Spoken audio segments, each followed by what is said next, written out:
జరిగిపోయింది పని. మీతో ఆగదు, నీళ్లు వస్తాయి, మీతో ఆగదు. శ్రీశైలం నుంచి నీళ్లు పోతిరెడ్డిపాడు ద్వారా నీళ్లు పోతాయి, అంద్రేనివాకు నీళ్లు వస్తాయి, గాలేరు నగరికి వస్తాయి. పలమనేరు ఎమ్మెల్యే ఉన్నాడు, పలమనేరుకు నీళ్లు వస్తాయి. పొంగునూరుకు వస్తాయి. మదనపల్లి ఎమ్మెల్యే ఉన్నాడు, మదనపల్లికి వస్తాయి. మీ లీడర్ అపోజ్ చేసినా మీకు నీళ్లు వచ్చి తీరుతాయి.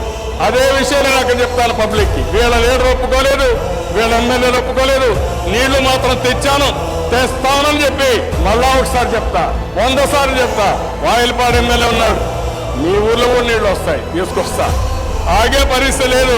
మీరు అడ్డం, మీ లీడర్ అడ్డం పడినా ఆగదు. మీ లీడర్ అడ్డం పడితే పులివెందుల కూడా నీళ్ళు తీసుకెళ్తా, అడ్డంగా పడుకున్న నీళ్ళు ఇస్తా. వదిలిపెట్టే సమస్య ఉండదు.